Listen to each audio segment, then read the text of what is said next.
Well, my dear friends, today I'm going to start the second poem, The Noble Nature, and this poem has been composed by Ben Jonson. Ben Jonson, he was a very good poet. वो क्या थे, बहुत अच्छे poet थे.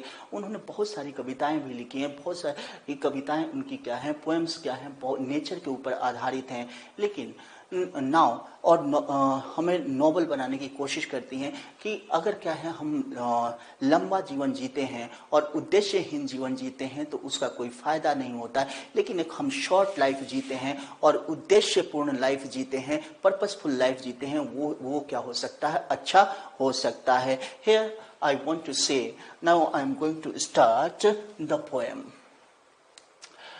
It is not growing like a tree. Now, we must not need to grow like a tree in bulk, in large amount, in large quantity में हमें क्या होना की ज़रूरत नहीं है, बढ़ने की ज़रूरत नहीं है. और ये आदमी को परफेक्ट नहीं बना सकता है, बेटर नहीं बना सकता है. और standing long an oak tree क्या होता है, बहुत ज़्यादा बड़ा होता है और बहुत साल तक जीता है, 300 साल तक जीता है. ओक का मतलब होता है हेयर, बालूद का पेड़ या बरगद का पेड़ होता है. वो क्या है, 300 साल तक जीवित रहता है, लेकिन उसमें कोई उद्देश्य नहीं होता है. एंड देन और फाइनली क्या हो जाता है, लॉग की तरह वो गिर जाता है और फिर लास्ट में ड्राई हो जाता है, सूख जाता है और उसके पत्ते भी झड़ जाते हैं. हेयर बॉल्ड का मतलब गंजा नहीं, बल्कि उसके पत्ते क्या हो जाते हैं, झड़ जाते हैं. एंड सीयर, और फिर क्या हो जाता है, रिडिड हो जाता है. Is a lily of the day. लेकिन एक लिली का फूल एक ही दिन रहता है मई के मंथ में, और वो is fair far in May, although it fall and die. वो हालांकि वो क्या हो जाता है, एक ही दिन में गिर जाते हैं. हियर मैंने सबसे पहले ये इमेज दिया है बालूद के पेड़ का, बरगद का पेड़ का यानी ईक ट्री का, और दूसरी जगह लगाया है कि इसका लिली का पौधा लगाया है. Although it fall and die that night. वही उसी रात को वो क्या हो जाता है, गिर जाता है, मुरझा जाता है.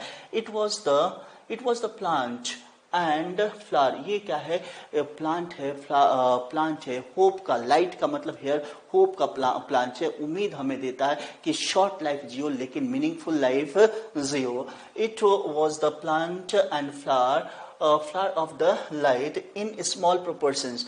छोटे छोटे अमाउंट में ही क्या कर सकते हैं हम अपने ब्यूटी को देख सकते हैं. In small proportions we just beauty see. क्या है, हम छोटे छोटे अमाउंट में ही ब्यूटीज को देखते हैं. And in short measures life में भी परफेक्ट बी. और शॉर्ट मेजर में मतलब कि हेयर शॉर्ट लाइफ जीते हैं. तो अगर हम बेनिफिशियल लाइफ जीते हैं, अगर किसी के ऊपर हम क्या करते हैं, परोपकार करते हैं, यानी दूसरों को भलाई करते हैं, तो ये क्या हो सकता है, मीनिंगफुल हो सकता है. बहुत सारे स्कॉलर्स ने बहुत सारे सेंटेंसेस लिखे हैं. जैसे स्वामी विवेकानंद कहते हैं, उठो जागो और तब तक न रुको जब तक तुम्हें क्या हो जाए, लक्ष्य की प्राप्ति ना हो जाए.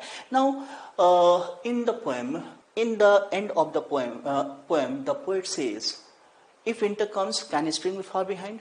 क्या विंटर आता है यानी कि जाड़े का मौसम आता है तो स्प्रिंग का भी मतलब स्प्रिंग का भी मौसम आता है, उसको फॉलो करके स्प्रिंग. यानी कि अगर बुरे दिन आते हैं तो फिर क्या होते हैं, कुछ अच्छे दिन भी आते हैं. एंड इसका मतलब हम क्या कर सकते हैं कि अपने लाइफ को स्मॉल प्रोपोर्शंस में ही जिए, स्मॉल रेशियो में ही जिए, छोटा सा जीवन जिए, लेकिन पर्पसफुल लाइफ जिए, तो वो क्या हो सकता है, बहुत ज़्यादा बेटर हो सकता है. Thank you very much. I am going to discuss the question and answers of the poem the noble nature.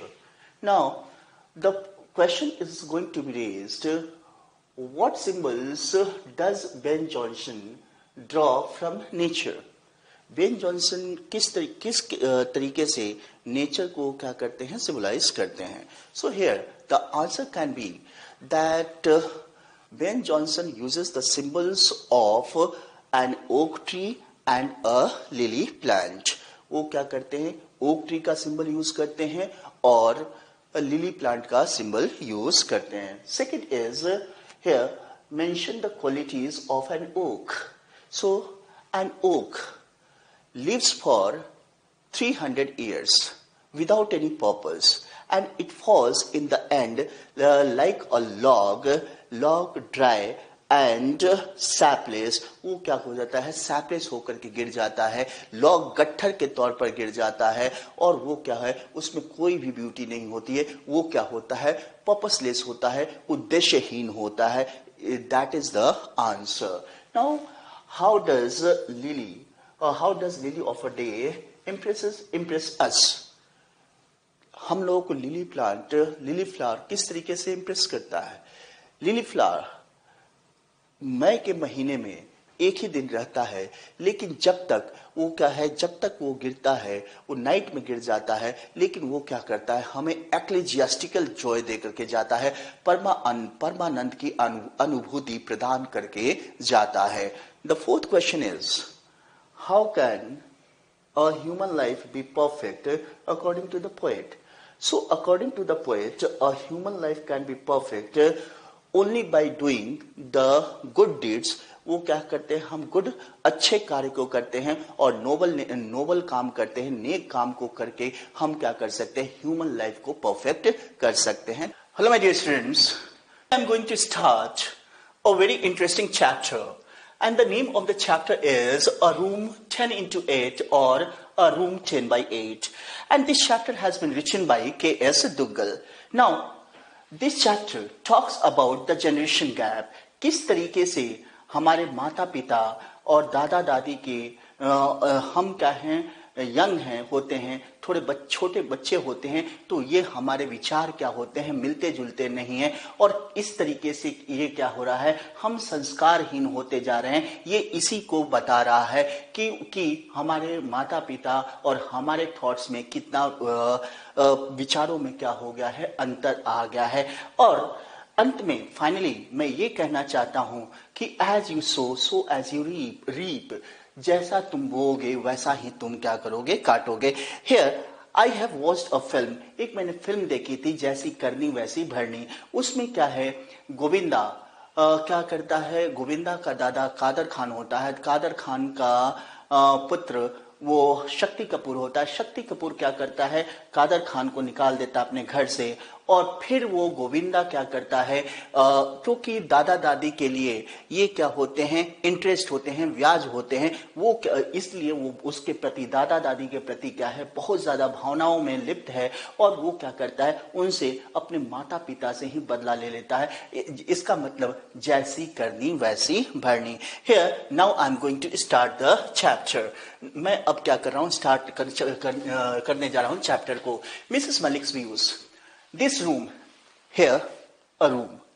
This room might be 10 into 8, pointing to a square. ये क्या है, स्क्वायर जो है एक रूम के लिए स्टैंड कर रहा है. वो क्या करती है, मिसेज मलिक क्या करती है, उसको बताती है कि ये रूम कितने का होना चाहिए, 10 into 8 का होना चाहिए. इन अ ड्राफ्ट प्लान, वो क्या है, मैप एक टेबल पर पड़ा हुआ है. ड्राफ्ट प्लान का मतलब मैप, नक्शा पड़ा हुआ है, और वो क्या करती है, आर्किटेक्ट को दिखा करके बोलती है कि ये रूम कितने बाई कितने का होना चाहिए, 10 into 8 का होना चाहिए. This is the third time, ये तीसरी बार था कि मिसेस मलिक आर्किटेक्ट को ये सुझाव दे रही थी. ऐसा लगता था कि मिस्टर मलिक के माइंड में भी ये बात नहीं आई थी, और आर्किटेक्ट के मन में भी ये बात नहीं आई थी कि ये रूम क्या होना चाहिए, 10 into 8 का होना चाहिए. Now here mister Malik was transferred to Delhi.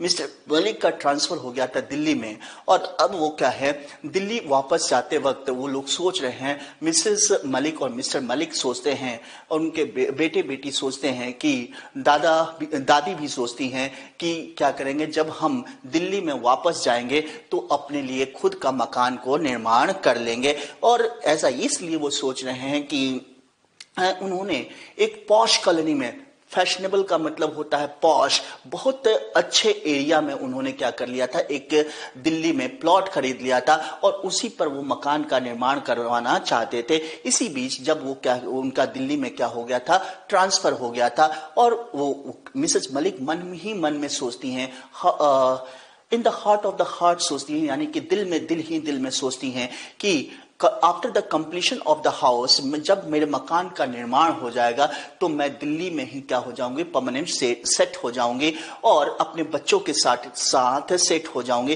पर हालांकि मिस्टर मलिक का ट्रांसफर क्या हो जाएगा, दूसरी जगह हो जाएगा, तो वो खुद जा सकते हैं और मैं, क्योंकि अब बच्चे क्या हो रहे थे, बड़े हो रहे थे, the children were growing up, children क्या हो रहे थे, बच्चे उनके बड़े हो रहे थे और अब उनको स्कूल टू स्कूल शिफ्ट करना क्या था, बहुत ज्यादा मुश्किल हो रहा था। उनकी पढ़ाई क्या हो रही थी, डिस्टर्ब हो रही थी और मिसेस मलिक ने सोचा कि मैं अपनी सासू माँ को, यानी अपने मदर इन लॉ को अपनी कंपनी के तौर पर रख लूंगी ताकि उनसे मैं क्या कर सकूं, विचार विमर्श कर सकूं और खुश और सुख और दुख का आदान प्रदान कर सकूं। Here now Mrs. Malik repeated, Mr. Malik repeat करते हैं। Now here once again I am going to tell you something. Now it didn't register in the mind of architect. ये बातें आर्किटेक्ट के माइंड में क्या कर रही थी, रजिस्टर नहीं कर रही थी कि ये मिसेस मलिक अपने सास के बारे में कैसा सोचती हैं। और वो मिसेस मलिक कहती है, आई मीन मेरा मन कहने का मतलब है, and she was saying in a staggering manner, ऐसा है उसकी जुबान क्या हो रही थी, लड़खड़ा रही थी और वो कहती हैं कि ये रूम क्या हो 10x8 का होना चाहिए और क्योंकि मेरी सासू माँ क्या हो चुकी है, मेरी नहीं मिसेस मलिक की सासू माँ क्या हो चुकी हैं, वो बूढ़ी भी हो चुकी हैं और इन्फर्म का मतलब होता है वीक हो चुकी हैं और इसलिए मैं जब तक वो जीवित रहेंगी तब तक इसको क्या करूंगी, ये उनका रूम के तौर पर यूज करूंगी और बाद में ये क्या हो जाएगा, उनके पास अवे होने के बाद, यानी उनके मरने के बाद ये क्या हो जाएगा, स्टोर रूम में चेंज हो जाएगा। तभी मिस्टर मलिक क्या कर रहे थे, एडजेसेंट रूम, एडजेसेंट का मतलब होता है नियर बाई रूम में वो क्या कर रहे थे, टेलीफोन पे बात कर रहे थे, पास वाले रूम में टेलीफोन पर बात कर रहे थे और वो भी इन बातों को ऐसा लग रहा था कि सुन रहे थे। और फिर वो क्या कहते हैं, फिर से वो मिसेस मलिक और आर्किटेक्ट को सजेशन देने के लिए आते हैं कि ये रूम क्या होना चाहिए, बहुत ज्यादा नीट एंड क्लीन होना चाहिए, टाइडी होना चाहिए, कि इसका मतलब टाइडी का मतलब साफ सुथरा होना चाहिए, नीट एंड क्लीन होना चाहिए और ये क्या होना चाहिए, कॉमोडियस भी होना चाहिए। कॉमोडियस का मतलब स्पेशियस, स्पेशियस का मतलब जगह, उसके रूम में क्या होना चाहिए, बहुत ज्यादा जगह भी होना चाहिए, क्योंकि ये अगर एक ट्रंक को क्या कर सकते हैं, ट्रंक का मतलब बॉक्स को हम क्या कर सकते हैं, इधर उधर ले जा सकते हैं, तो ये क्या हो सकता है, ये रूम क्या हो सकता है, बहुत ज्यादा अच्छा हो सकता है। हालांकि वो कटियार्ड यानी आंगन क्या हो जाएगा, थोड़ा सा पतला हो जाएगा, थोड़ा सा छोटा हो जाएगा। कटयार्ड का मतलब आंगन होता है और उसको ये सारी बातें वो आर्किटेक्ट भी समझ जाता है और फिर मिस्टर और मिसेस मलिक भी क्या कर जाते हैं, समझ जाते हैं और उसके बाद प्लान को क्या कर दिया जाता है, सबमिट कर दिया जाता है। कहां पर, कॉर्पोरेशन में, ताकि मतलब नगर पालिका में क्या कर दिया जाता है, सबमिट कर दिया जाता है अप्रूवल के लिए। लेकिन मिसेस मलिक क्या थी, बहुत ज्यादा इंटरेस्टेड थी उस मकान का निर्माण को लेकर के और वो क्या करती थी, she was standing taking a umbrella in her hand, अपने हाथों में अम्ब्रेला को लेकर के क्या करती थी, खड़ी रहती थी, पूरे समय पर खड़ी रहती थी और कभी कभी मैसन्स को भी हेल्प कर दिया करती थी। मैसन्स का मतलब कारीगर को भी हेल्प कर दिया करती थी, मिस्त्री का भी हेल्प कर दिया करती थी। और उसके बाद और वो ये भी चाहती थी कि वहाँ पर कोई भी मटेरियल का वेस्ट नहीं होना चाहिए, और ये जो वर्कर्स हैं उनको भी डल नज़र नहीं देखना चाहती थी, आइडल नज़र नहीं देखना चाहती। वो क्या है, अगर वर्कर्स डल पड़ जाते थे, सुस्त हो जाते थे, तो उनको इंडिकेट करती थी, इशारा करती थी, आप डल ना होकर के काम कीजिए, सुस्त ना होकर के काम कीजिए, आप अच्छी तरीके से काम कीजिए। Now the plan was still in the midst। अभी भी प्लान क्या था, बीच में ही था। और तभी मकान का जब काम क्या हो गया, कंप्लीट हो गया, तो सरकार के द्वारा मकान को अधिग्रहित कर लिया गया। मतलब रिक्विजिट कर लिया गया, यानी अधिग्रहित कर लिया गया, सीज कर लिया गया। और जब मिसेस मलिक क्या हो गई, बहुत ज्यादा फ्यूरियस हो गई। फ्यूरियस का मतलब बहुत ज्यादा क्रोधित हो गई। लेकिन मिस्टर मलिक ने जब उनको बताया कि सरकार ने उनको इतना ज्यादा अच्छा रेंट देने के लिए निर्णय लिया है, असेस किया है, तब उनका गुस्सा क्या हो जाता है, मिसेस मलिक का थोड़ा बहुत शांत हो जाता है। आफ्टर दैट अब उन्होंने क्या किया था, जब वो मकान के निर्माण करवा रही थी, तो उस कॉलोनी में उनके क्या बन गए थे, कुछ अच्छे फ्रेंड्स बन गए थे, कुछ और अच्छे फ्रेंड्स बन गए थे, और कुछ और भी कुछ दोस्त बन गए थे, जिनसे क्या उनके विचार भी कर रहे थे, मिल रहे थे। लेकिन उन्होंने सबसे पहले ये सोचा था कि मैं फर्नीचर डीलर को ऑर्डर करूंगी कि आप नए फर्नीचर को क्या कीजिए, मेरे लिए बनवाइए। और वो अब एक पुराना फर्नीचर का भी एंट्री उस नए मकान में नहीं देना चाहती थी। लेकिन हियर जब तक क्या है और ये बातें हो रही थी, तब तक मकान को अधिग्रहित किसने कर लिया, सरकार ने कर लिया। और सरकार ने अधिग्रहित कर लिया। उसके बाद उन्होंने ये मिस्टर मलिक ने ये असेस किया कि सरकार इतना ज्यादा किराया देगी, वहां पर केवल क्या रहेंगे, सरकारी लोग ही रहेंगे, मतलब गवर्नमेंट के आदमी ही रहेंगे, गवर्नमेंट टेनेंट्स ही रहेंगे, किराएदार रहेंगे। तो वो क्या हो जाती है, गुस्सा उसका क्या हो जाता है, काफूर हो जाता है, शांत हो जाता है। आफ्टर दैट अब फिर से मिस्टर मलिक का क्या हो गया, वहां से ट्रांसफर हो गया, दिल्ली से ट्रांसफर हो गया। अब जगह जगह पर उनका ट्रांसफर हुआ। इसी बीच मिस्टर और मिसेस एंड मिस्टर मलिक के मिस्टर और मिसेस मलिक, मिसेस मलिक के सास का क्या होगा, निधन हो गया। और मिस्टर मलिक का माता का निधन हो गया। और Mrs Malik and mister Malik की डॉटर की इसी बीच में क्या हो जाती है, शादी हो जाती है। अब केवल कौन शादी करने के लिए रह गया था, केवल एक बेटा ही शादी करने के लिए रह गया था। उन्होंने सोचा, मिस्टर मलिक ने सोचा कि रिटायरमेंट के पहले मैं अपने रिटायरमेंट के पहले क्या कर लूंगा, इसकी भी शादी कर दूंगा। अब क्या, जब उसकी शादी हो जाती है तो वो क्या करते हैं, एक किराए के घर में ही रहते हैं।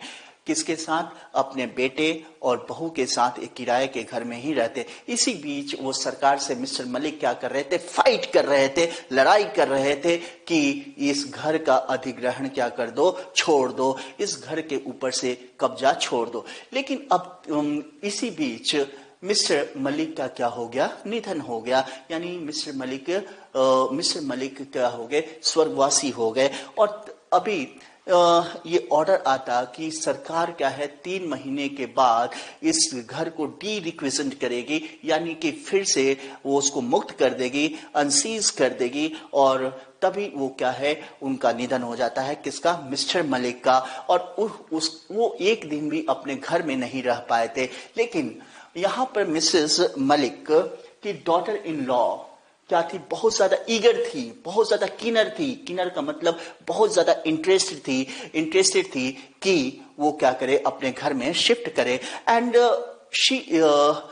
शी ऑर्डर्ड द पेंटर्स, उसने पेंटर्स को ऑर्डर दे दिया कि आप घर को क्या कर दो, रीपेंट कर दो। और फिर उसने फर्नीचर डीलर को भी क्या कर दिया, ऑर्डर दिया कि आप इतने फर्नीचर्स भेज दो। उसके बाद वो क्या है, मिसेस मलिक क्या हो जाती हैं, अपसेट हो जाती हैं कि मैंने तो इस घर का निर्माण करवाया था, लेकिन मेरे को इतना ज्यादा इंटरेस्ट नहीं है, लेकिन इस बहू को क्या है, बहुत ज्यादा इंटरेस्ट है।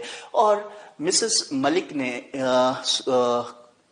कंसेंट भर दिया, सहमति भर दी कि ये मंडे क्या है, एक ऑस्पिशियस डे है, एक पवित्र दिन है, बहुत ज्यादा पायस डे है, और इसी दिन को हम क्या करेंगे, मंडे के दिन ही क्या करेंगे, इस नए घर में शिफ्ट करेंगे। लेकिन मंडे को क्या हो रहा था, it was raining cats and dogs, heavily बारिश हो रही थी, बहुत ज्यादा मूसलाधार बारिश हो रही थी। और उसके बाद वो उनके बेटे का समय हो गया कि उसका बेटा कहाँ जाए, ऑफिस जाए, और उसने डिसाइड किया कि शाम को आने के बाद ये हम नए घर में क्या हो जाएंगे, शिफ्ट हो जाएंगे। लेकिन मिसेस मलिक अभी भी वो डाउनपोर का मतलब हैवली क्या होना, रेनिंग होना, हैवली बारिश हो रही थी और बहुत ज्यादा तेज बारिश हो रही थी, मूसलाधार बारिश हो रही थी। और फिर भी वो सोचती हैं कि ये तो क्या है, ऑस्पिशियस डे है, मंडे ऑस्पिशियस डे है, ये इसी दिन हम क्यों नहीं शिफ्ट कर जाए। लेकिन मिसेस मलिक का बेटा सोचता है कि मेरी माँ सोच रही है कि ये ऑस्पिशियस डे है, तो हम इसी दिन क्या करेंगे, शिफ्ट करेंगे।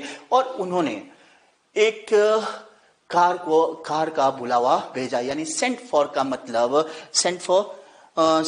मतलब कॉल्ड, कार का बुलावा भेजा। हालांकि उनके पास एक कार थी और वो क्या है, कार पहुंचती है और उस कार में वो क्या करते हैं, थोड़े से सामान को लाद देते हैं। इसका मतलब वो फॉर्मल मूव कर रहे थे, थोड़े से सामान के साथ मूव कर रहे थे। और वहां पर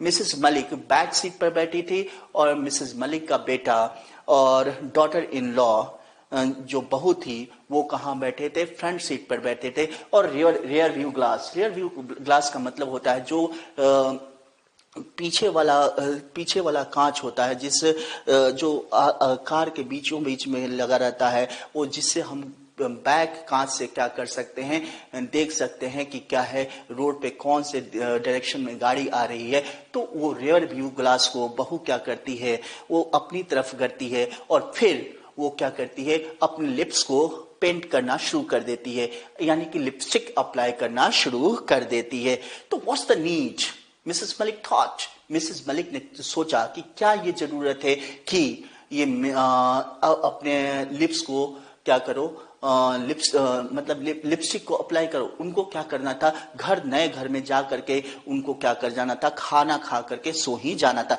लेकिन मिसेस मलिक वो सोचती है कि कितना ज्यादा मैंने पेन लिया था, कितना ज्यादा मैंने दर्द सहा था जब मैं मकान का काम करवा रही थी। आफ्टर दैट उसने सोचा, मिसेस मलिक ने अब क्या है, मन ही मन में सोचा कि कितना ज्यादा मेरे को पेन हुआ था जब ये क्या है, स्कॉचिंग हीट में भी क्या रहती थी, तपतपाती हुई धूप में। स्कॉचिंग हीट का मतलब तपतपाती हुई धूप में भी खड़ी रहती थी, और कभी कभी बारिश में भी खड़ी रहती थी छतरी लेकर के, और कभी कभी मैसन्स को क्या करती थी, हेल्प किया करती थी, और कभी कभी उनको ब्रिक्स दिया करती थी, मोर्टार भी दिया करती थी। मोर्टार का मतलब होता है mixture of cement and sand, बजरी और सीमेंट का जो मिक्सचर बनता है उसको हम क्या बोलते हैं, ये मोठा बोलते हैं।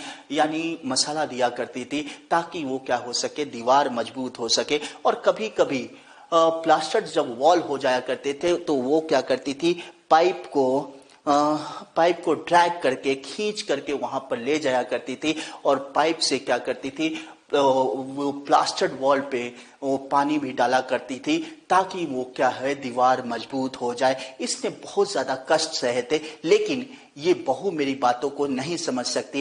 ये what's the need to talk in English.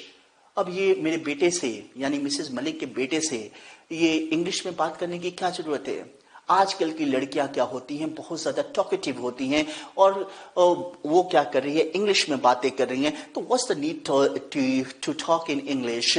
वो क्या थी, इंग्लिश में ही, मिसेस मलिक क्या थी, इंग्लिश में ही कमजोर थी। यानी वो शी वॉज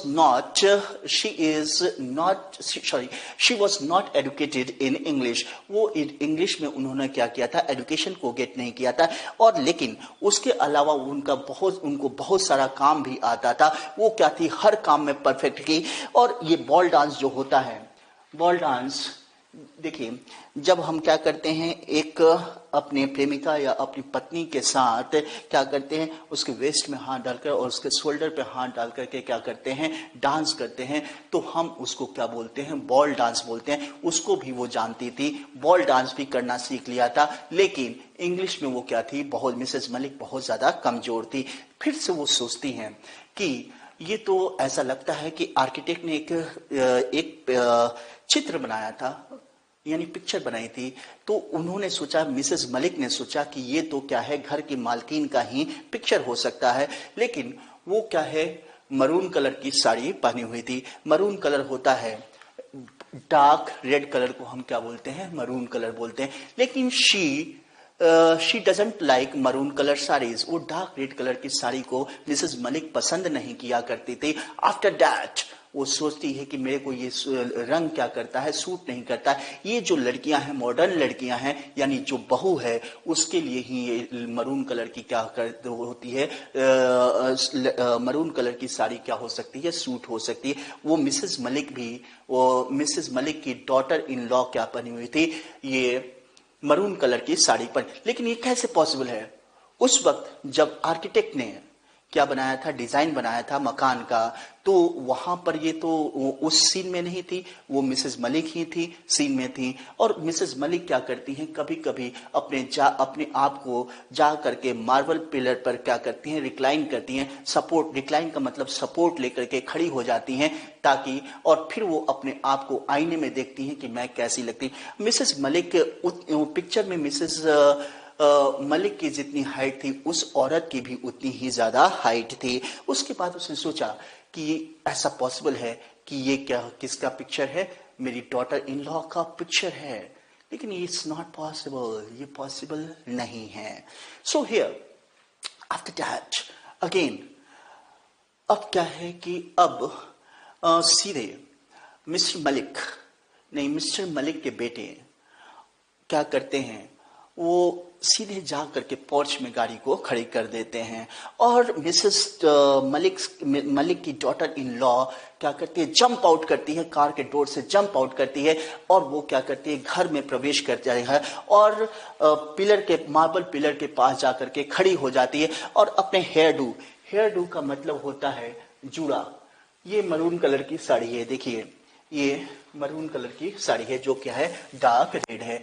और वो क्या है, वो उसके बाद वो क्या करती है कि वो पिलर के पास जाती है, और वो क्या हो जाती है, खड़ी हो जाती है बरामदा में, और उसी तरीके से खड़ी होती है जिस तरीके से पिक्चर में उसको बनाया गया था, आर्किटेक्ट ने उसको पिक्चर में बनाया था। लेकिन वो भी मरून कलर, लेकिन वो अपने हेयर डू का मतलब होता है जूड़ा।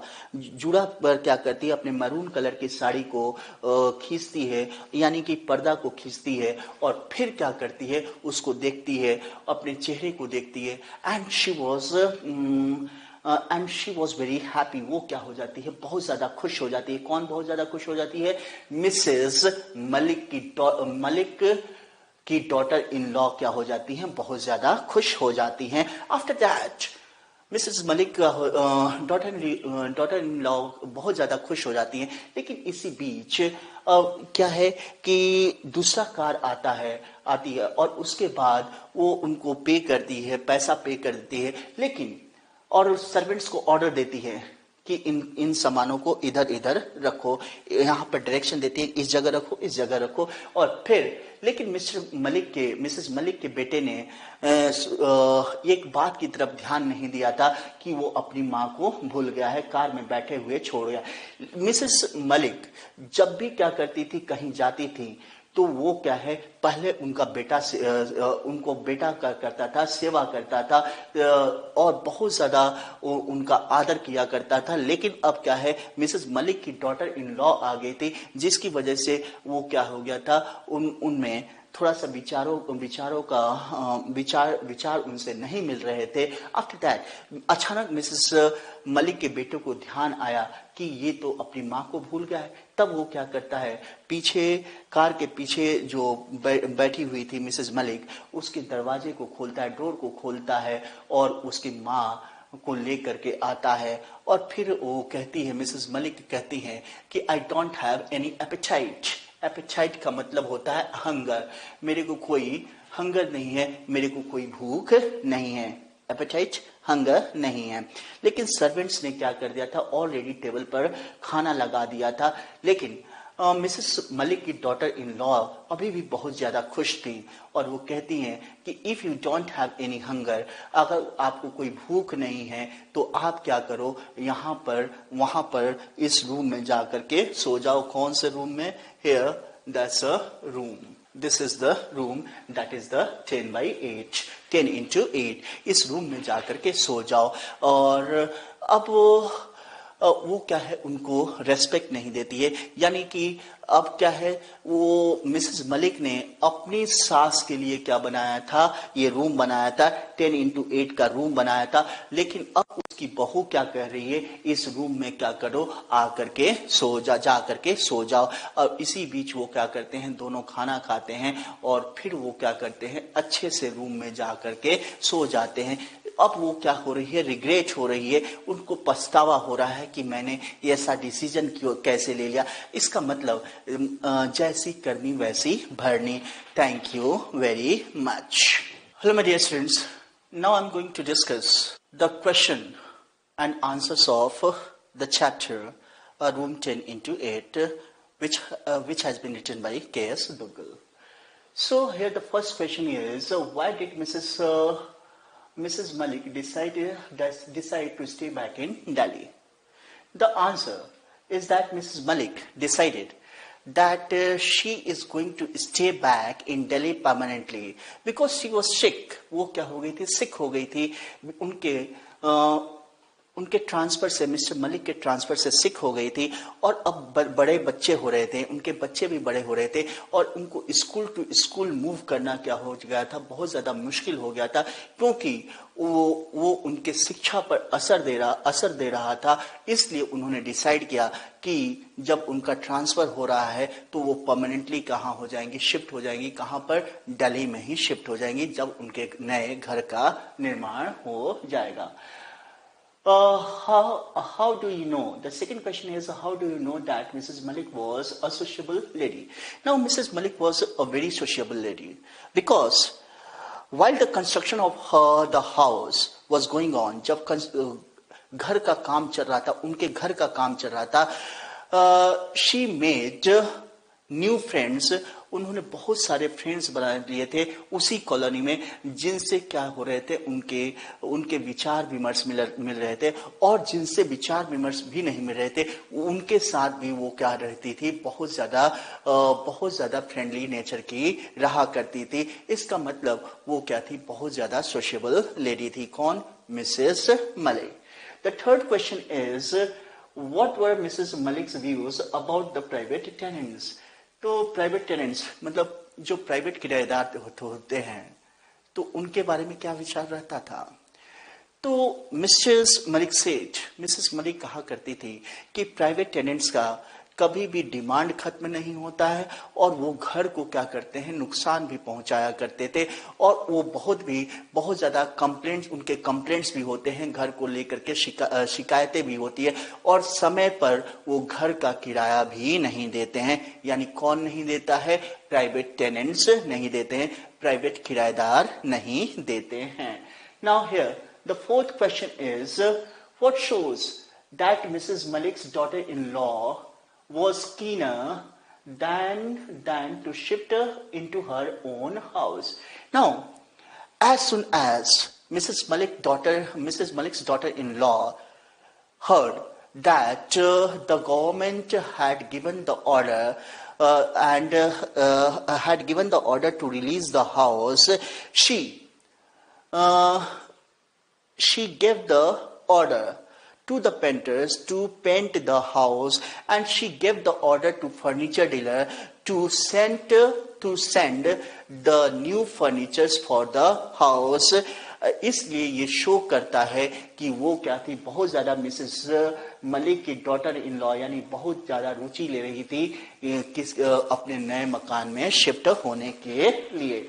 Now the fifth question is, what made Mrs Malik furious? Mrs Malik furious क्यों हो गई, क्रोधित क्यों हो गई? नाउ मिसेस मलिक ने जब ये सुना कि वो क्या है, घर का तो निर्माण करा ही थी, कंस्ट्रक्शन ऑफ द हाउस उन्होंने पूरा करा ही लिया था। लेकिन तब तक उनको मैसेज आया कि गवर्नमेंट ने क्या कर दिया है, घर को एक्वायर कर लिया है, घर को कब्जे में ले लिया है, रिक्विजिट कर लिया है। तो उन्होंने वो क्या हो जाती हैं, बहुत ज्यादा फ्यूरियस हो जाती हैं। और जब मिस्टर मलिक बताते हैं कि गवर्नमेंट ने क्या किया है, गवर्नमेंट टेनेंट्स को ही किराए पर मकान दिया है और इतना ज्यादा वो रेंट देंगे, किराया देंगे, तो उनका क्रोध क्या हो जाता है, शांत हो जाता है। Dear friends, dear disciples, I am going to start a chapter and the name of the chapter is The Guitar Player and Swamber, and this has been written by Sunita Nam Doshi. Sunita नाम दोषी के द्वारा ये क्या किया गया है, लिखा गया है। एंड ये दोनों क्या है, ये दोनों कहानियां क्या हैं, फेमिनिस्ट फेबल से लिया गया है, और जिसको सुनीता नाम दोषी ने कब लिखा था, 1981 में लिखा था। Now I am going to start the chapter the guitar player. A girl was playing a guitar along the roadside. एक लड़की क्या करती है, रोड साइड के बगल से गिटार बजाते हुए जाती है, और उसका स्वर क्या था, उसके ध्वनि इतनी ज्यादा अच्छी थी कि एक पासर्स बाय, एक राहगीर का लड़का आता है और वो क्या कर जाता है, उसकी धुन को सुनता है, गिटार को सुनता है, गिटार की आवाज को सुनता है। एट वंस ही fell in love with that girl. उस लड़की से वो क्या कर देता है, प्यार कर बैठता है। And then the girl asked, girl क्या करती है, क्वेश्चन पूछती है कि whether he loved guitar playing और वेदर ही लव्ड हर। क्या आपने मेरे गिटार प्लेइंग को लव किया है या मेरे को लव किया है। Now the boy was very much confuse. Boy क्या हो जाता है, बहुत ज्यादा कंफ्यूज हो जाता है। और तभी म्यूजिक क्या होती है, अभी भी आ रही होती है। It was like a fountain, ये फाउंटेन वाटर की तरह क्या है, म्यूजिक है। और उसके बाद अचानक क्या हो जाता है, fail into the year and fail away. और फिर वो क्या हो जाता है, गिटार की आवाज, गिटार की ध्वनि क्या हो जाती है, उसके ईयर में पड़ती है, फाउंटेन की तरह पड़ती है और फिर नीचे गिर जाती है। Now the boy was confused and what he said that he is not able to answer that question. वो कहता है कि मैं इस क्वेश्चन का आंसर देने के लायक नहीं हूं। एंड देन वो कहती है कि अगर तुम मेरे क्वेश्चन का आंसर नहीं दे सकते हो तो कोई बात नहीं है। और फिर से वो क्या करती है, अपने गिटार प्लेइंग को शुरू करती है। और फिर वो दूसरी जगह मूव करती है, अपने गिटार को बजाते हुए दूसरी जगह मूव करती है। और फिर क्या करती, एक और भी पासर बाय गुजरता है, एक लड़का ही गुजरता है। और फिर उसको गिटार की ध्वनि को सुन करके क्या हो जाता है, उस लड़की के प्यार में पड़ जाता है। And then the girl inquired, means the girl asked question. Girl ने पूछा, क्या आप मेरे गिटार को पसंद करते हो या मेरे को पसंद करते हो। Now the boy was very much confuse. अब भी क्या हो जाता है, बहुत ज्यादा लड़का क्या हो जाता है, कंफ्यूज होता है। एंड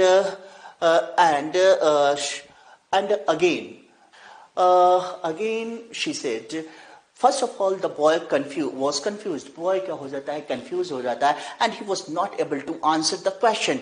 वो क्या करता है, क्वेश्चन का आंसर नहीं दे पाता है कि वो गिटार को क्या करता है, पसंद करता है या लड़की को पसंद करता है।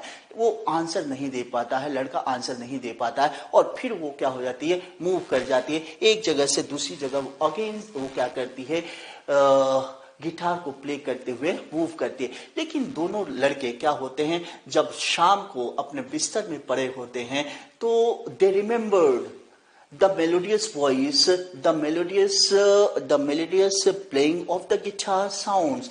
गिटार साउंड्स के क्या करते हैं, मेलोडियस आवाज को क्या करते हैं, अपने दिमाग में रिपीट करते हैं, अपने दिमाग में विचार करते हैं। और फिर वो क्या करते हैं, सुबह उठते हैं और they have both of them had prepared the answer of those questions. इन दोनों क्वेश्चंस का क्या कर लिया, उन्होंने आंसर तैयार कर लिया।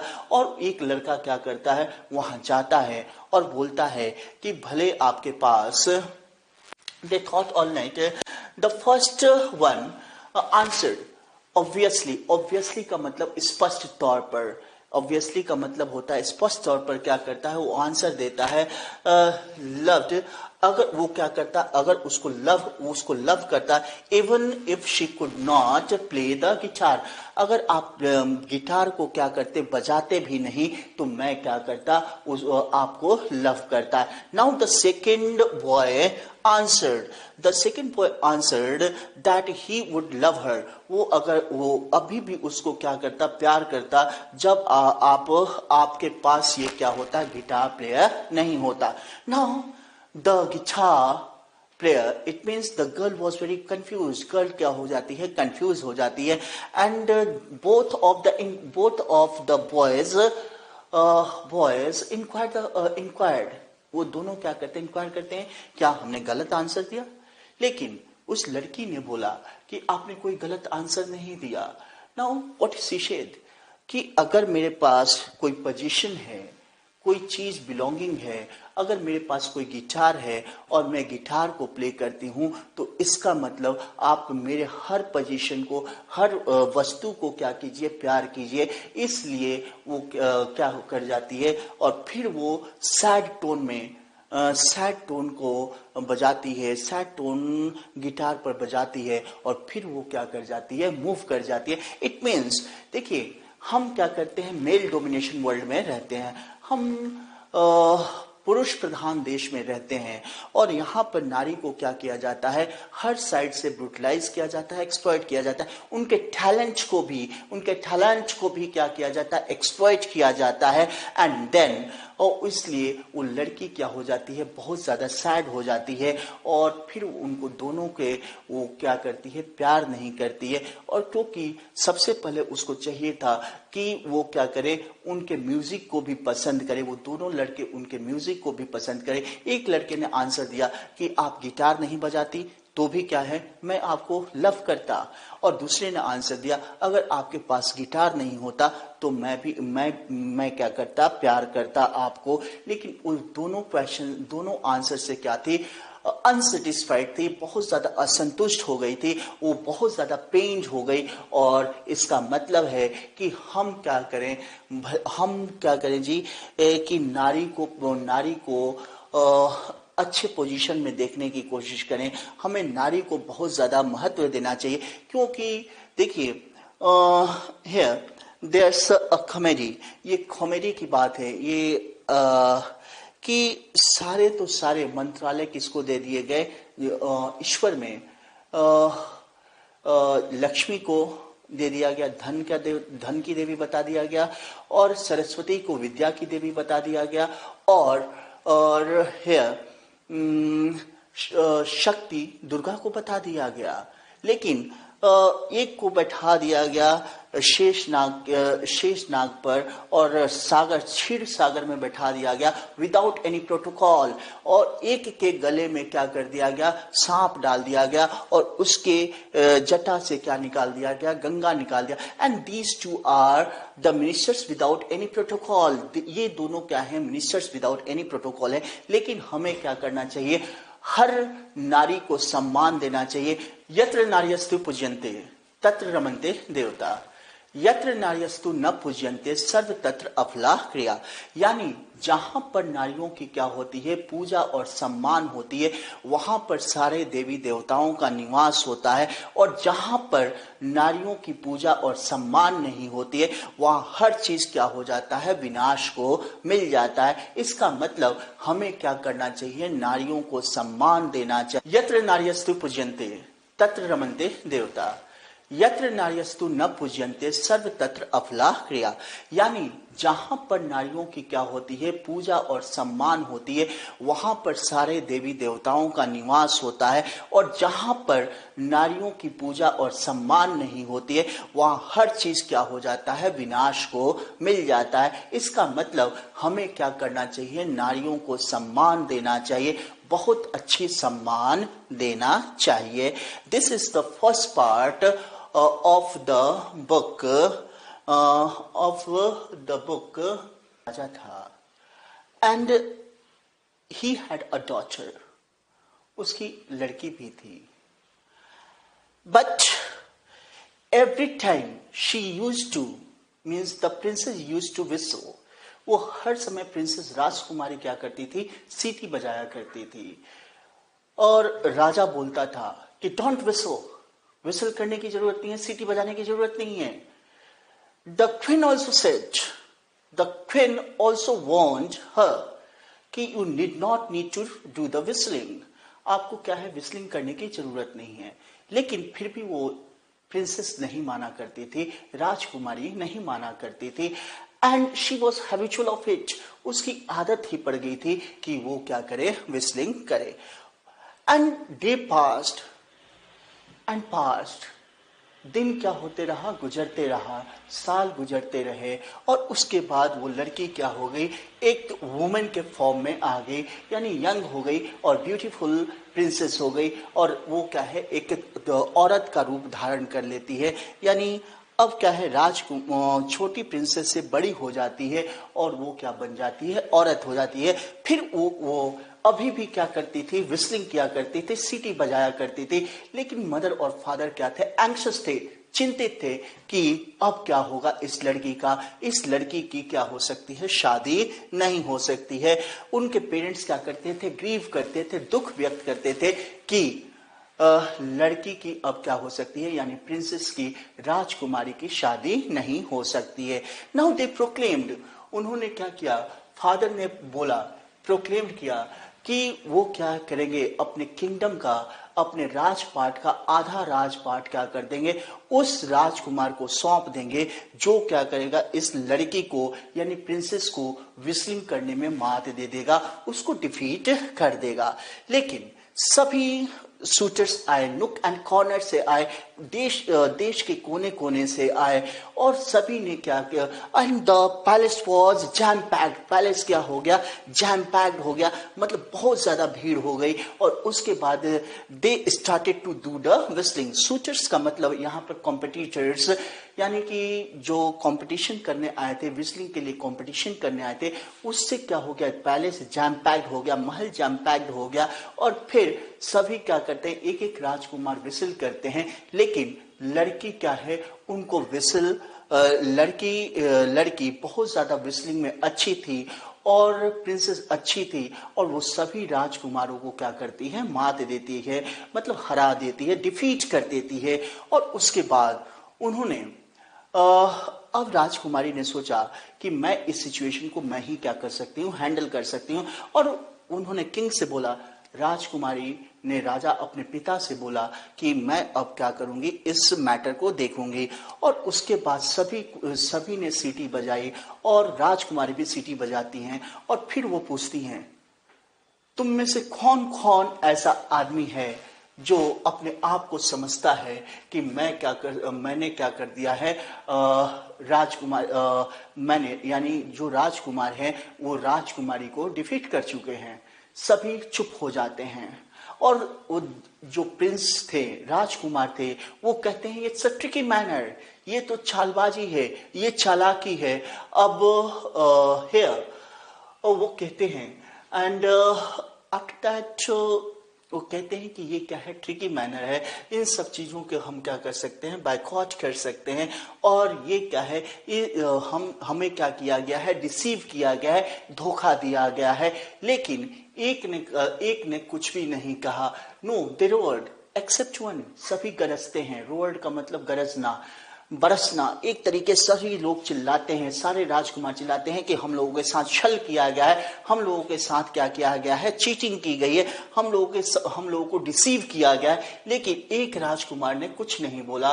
दे थॉट, ये वो जो प्रिंस थे, राजकुमार, बहुत सारे जो राजकुमार थे, वो सोच रहे थे कि ये क्या है, एक जादू है या तो कोई ट्रिक चला है। लेकिन वो एक जो राजकुमार था वो कहता है कि he was beaten fairly, उसने, राजकुमारी ने क्या कर दिया है, पराजित कर दिया है। After that the princess smiled, princess क्या होती हैं, राजकुमारी क्या करती हैं, हंसती हैं, मुस्कुराती हैं उसके ऊपर।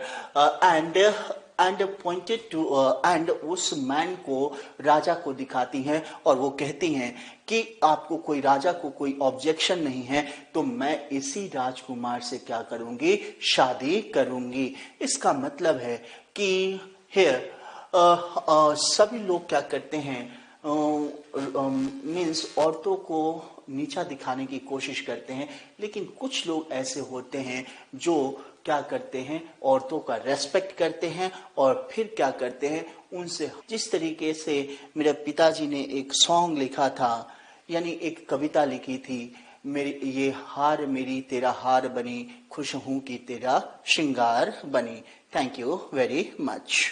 Now the first question from guitar player is that what feelings arose in the heart of the passers-by after listening to the music।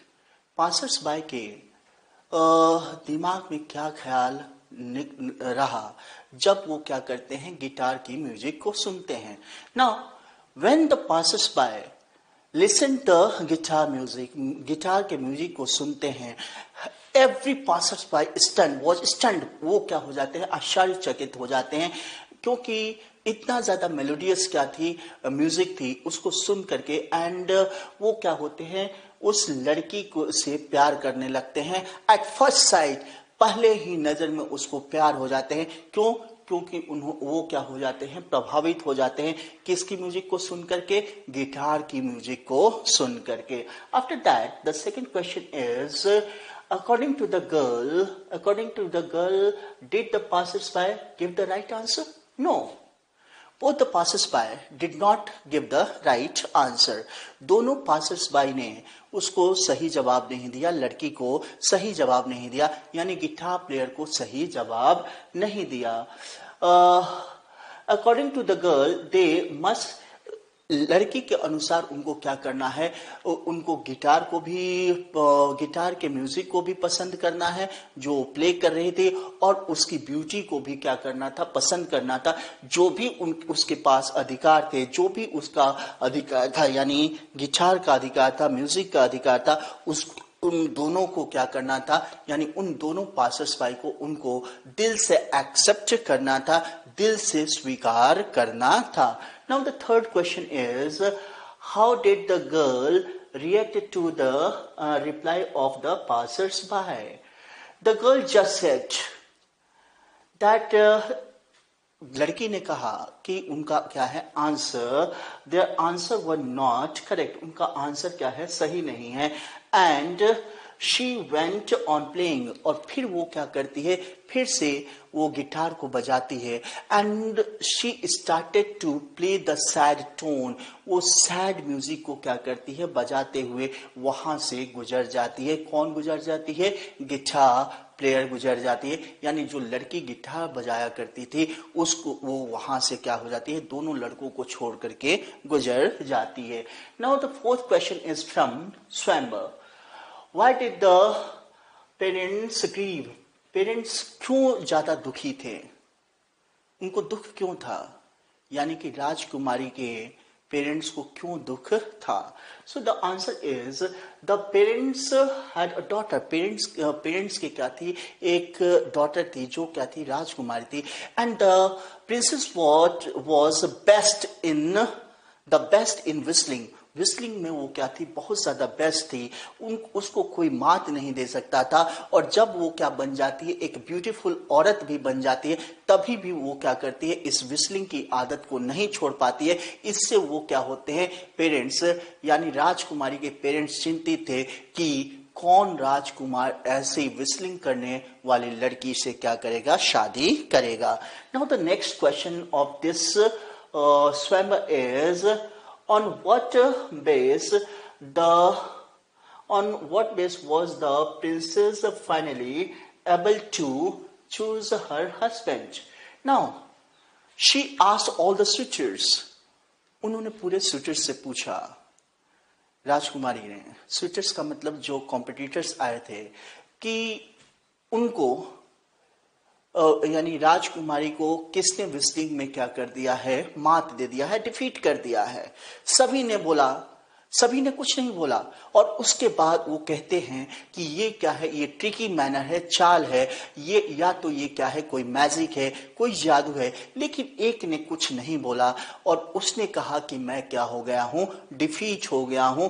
और फिर उसने राजकुमारी ने उस लड़के को क्या कर लिया, चूज कर लिया। वही क्या हो सकता था, उसका अच्छा हस्बैंड हो सकता था। और getting the permission of her parents, अपने पेरेंट्स के परमिशन को लेकर के उसने उस राजकुमार से क्या कर लिया, शादी कर लिया। Thank you very much.